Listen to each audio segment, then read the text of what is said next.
Coucou Laura, donc je viens de terminer ma communication avec Kelly.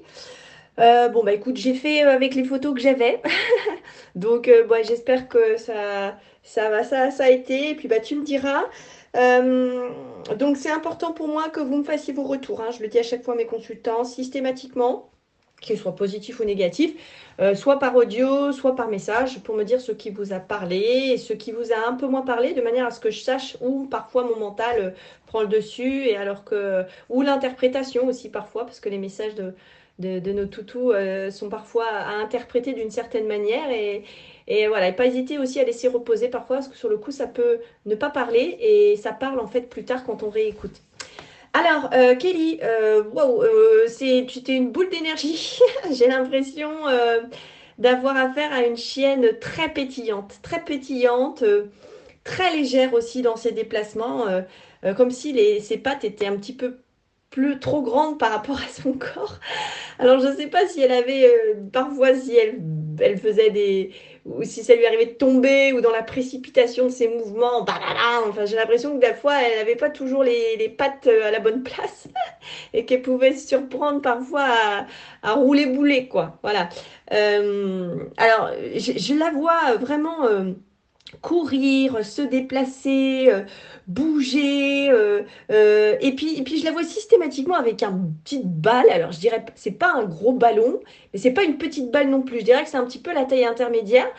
Et puis elle est là, elle joue, elle m'apporte la balle. Alors, on dirait qu'elle était complètement faux-folle avec les balles, je ne sais pas pourquoi, mais j'ai l'impression de la voir jouer comme ça. Puis je veux l'attraper, cette balle, et puis hop, elle repart comme si elle voulait pas me la donner. Enfin, il y a une espèce de jeu comme ça qui s'installe, où elle est très furtive, tac, tac, tac, elle bouge, elle se déplace. Une chienne très vive, voilà, très vive. Alors, j'ai l'impression qu'elle pouvait être un petit peu têtue parfois, mais assez impulsif dans le sens où j'ai l'impression que parfois elle provoquait une action, ou elle faisait quelque chose de façon, voilà, vraiment sur la chienne, très réactive, et puis qu'elle pouvait réagir après en se disant, j'aurais peut-être pas dû faire ça comme ça, ou j'aurais peut-être pas dû, j'ai peut-être anticipé trop ma réaction, et j'aurais peut-être dû réfléchir avant d'agir. Voilà, c'est un peu ce qu'elle me dit. Des fois, j'actionnais avant de réfléchir à l'action. Voilà, donc on nous parle clairement d'impulsivité dans ces conditions-là. Besoin, voilà, une chienne qui avait besoin de se dépenser, de courir au grand air, de jouer. Voilà, je retrouve le dynamisme. Alors, je ne sais pas à quel âge elle est décédée, mais en tout cas, dans ce qu'elle me montre, elle me montre vraiment la Kelly en forme, quoi. Tu vois, la Kelly dynamique, la Kelly qui joue. Alors, je pense que là-haut, elle doit s'éclater, elle doit gambader, elle doit courir sur des grandes distances, parce que c'est vraiment l'image qu'elle me donne, et je pense que c'est l'image qu'elle veut que j'ai d'elle. C'est voilà, ce côté vraiment très libre, très légère, de la chienne qui bouge, qui joue comme elle veut, voilà, qui est vraiment dans cette dynamique vraiment de jeu.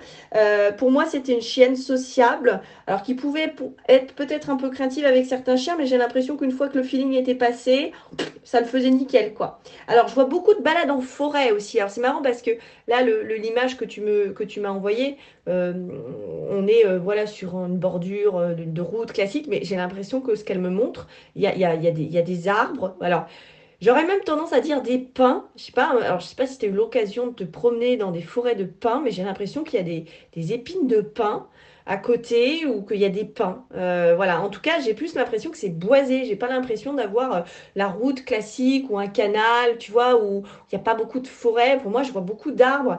Alors, est-ce que tu vis dans le...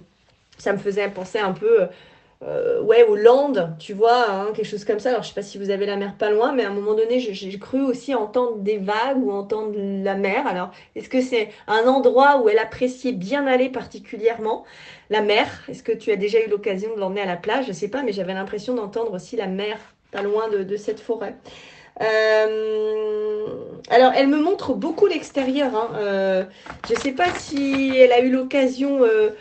Enfin, j'ai des chiens qui me montrent parfois que l'intérieur. C'est-à-dire que je les vois pas du tout bouger. Ils sont dans leur coussin, sur le canapé. Voilà, ils me montrent un peu l'intérieur de la maison ou de l'appartement. Elle, c'est l'espace, quoi. C'est dehors. Alors, je sais pas si c'est une chienne qui, du coup, était essentiellement dehors ou qui vivait dehors, mais en tout cas, elle me montre vraiment l'extérieur. Je pense que c'était une très très bonne gardienne, parce que j'ai l'impression qu'il fallait qu'elle regarde un peu toujours. Elle était vachement attentive, quoi, à ce qu'il y avait autour, à ce qui se passait. J'ai l'impression qu'elle était très observatrice. Enfin voilà, elle savait qui arrivait à la maison, comment. Enfin voilà, la chienne au taquet, quoi. Mais alors, une vraie alarme anti-vol, hein. Je pense que pour le coup, t'aurais pas eu beaucoup de voleurs à rentrer parce que j'ai l'impression elle pouvait être peut-être même impressionnante quand elle aboyait, pardon. Je pense que c'était pas la chienne. Alors, bah, tu me diras, ah, bah oui, la race, machin. Mais bon, après, moi, je me focalise pas du tout sur la race parce que moi, j'ai des personnalités de chiens. C'est des bulldogs et puis ou des malinois. Et puis quand tu regardes la personnalité, on n'est pas sur des chiens du tout qui sont dans cette dynamique de défensif, quoi. Donc, je fais pas du tout confiance aux photos.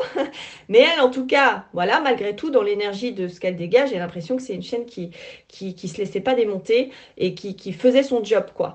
Il y a quand même une force de caractère et puis je pense que tu rentrais pas à la maison si elle avait pas décidé de te faire rentrer, quoi.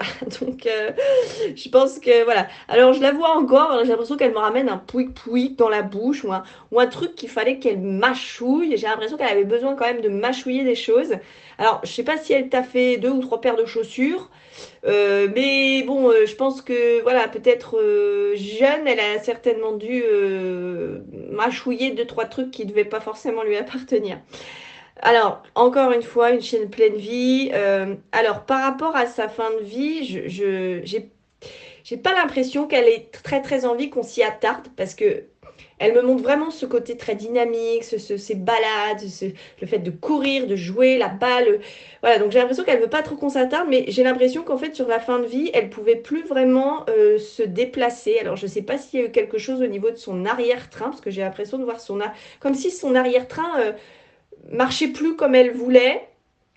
J'ai l'impression de voir alors, est-ce qu'elle était devenue incontinente sur la fin? Parce que j'ai quand même l'impression de voir un linge ou de voir quelque chose sur son arrière-train. Et en fait, c'est comme si elle pouvait plus se déplacer comme elle l'entendait sur la fin. Alors, est-ce qu'il y a eu, je sais pas si c'est, j'ai l'impression il y a eu quelque chose au niveau des nerfs. Alors, est-ce que c'est nerfs neurologiques ou articulaires? Mais voilà, pour moi, il y a quelque chose sur l'arrière-train qui a fait que sur la fin, elle pouvait malheureusement plus se déplacer comme elle voulait. J'ai pas l'impression que ce soit une mort qui a été brutale, parce que j'ai l'impression qu'il y a eu un temps de latence sur la fin. Alors, est-ce que c'est toi qui l'as piqué? Est-ce que j'ai l'impression qu'il y a eu quelque chose dans ce genre-là? Après, je peux me tromper, mais j'ai l'impression il y a eu un temps de latence sur sa finalité, en fait. Mais comme c'était une chienne qui avait vraiment l'envie de vivre, vraiment envie de dynamique, de bouger, en fait, j'ai l'impression que c'est comme si elle s'était plus vraiment reconnue sur la fin. Et en fait, c'était une chienne qui avait besoin toujours d'observer, de regarder ce qui se passait autour d'elle. Alors, je sais pas si elle te suivait souvent là où tu allais pour savoir où tu étais, etc. Mais elle pouvait pas vraiment rester en place. Donc, sensible au bruit, quoi. Tu vois, tac, le bruit, tac, elle savait, la voiture, tac, ça c'est ça, bim bim. Je sais pas si quand tu sortais les croquettes, elle savait hop, que les croquettes allaient être sorties. Enfin, Louis était très présente, elle écoutait beaucoup ce qui se passait dans son environnement. Mais voilà, j'ai l'impression elle veut pas rester, elle voulait pas rester dans cette dynamique d'inactivité, c'était plus elle, et que voilà, là l'image qu'elle me montre, c'est vraiment la chienne dynamique. Il y a eu une jolie connexion avec elle, mais tu vois, je trouve que c'était une chienne qui était quand même vachement indépendante, parce que moi j'ai parfois des chiens en communication, on sent qu'ils sont love love de leur maître, ils sont presque dans la dépendance affective, tu vois, ils sont croque-amour. Elle, j'ai l'impression que c'est, ouais, si ça devait être une femme, ce serait une femme indépendante, une femme qui a son boulot, une femme qui a construit sa baraque, tu vois. J'ai l'impression que c'était une chienne quand même ultra indépendante, qui savait quand même s'occuper, qui n'était pas toujours à te coller dans les pattes. Voilà, une chienne qui pouvait rester, je pense, seule voilà, dans la journée et qui n'était pas à hurler à la mort parce que tu partais. Voilà, il y a vraiment une force de caractère, une indépendance par rapport à la relation qu'elle avait avec toi, hein, même si il y avait quand même cette connexion avec elle. Alors, elle me dit que voilà, elle a eu une vie simple finalement, mais qu'elle a apprécié cette liberté, elle a apprécié ses balades, elle a apprécié ses jeux. Alors, j'ai l'impression qu'elle n'était pas toute seule en balade, parce qu'à chaque fois qu'elle me montre une balade, j'ai l'impression qu'il y a un autre chien avec elle. Un chien, je dirais plutôt couleur claire, grand aussi, mais avec plus, enfin, poil moyen long, pas du poil court comme elle. C'est pas un chien de la même race, c'est un chien d'une race complètement différente. Donc j'ai l'impression qu'elle était accompagnée. Alors est-ce que tu as eu un autre chien? Est-ce que tu faisais des balades avec un autre chien? Est-ce que c'est ce chien qu'elle retrouve aujourd'hui là où elle est? Mais elle me montre vraiment notre chien, je dirais couleur blanc et marron ou un mélange de. Alors je le vois que de derrière, c'est marrant. Je sais pas pourquoi je le vois que de derrière ce chien. Elle me le montre pas de devant, elle me le montre que de derrière. Alors est-ce qu'il était toujours devant elle? Bon, je sais pas. En tout cas, le message vraiment, c'est que elle a vécu, elle a profité et elle te demande de vivre et de profiter comme elle a su profiter. Enfin, il y a vraiment cette dynamique de joie de vivre, de côté pétillant qui est vraiment agréable chez elle et que je pense qu'elle veut que tu gardes en fait comme souvenir d'elle. Voilà, n'hésite pas à me faire ton retour, quoi qu'il en soit. Le bras pour Kelly. Je t'embrasse, à bientôt.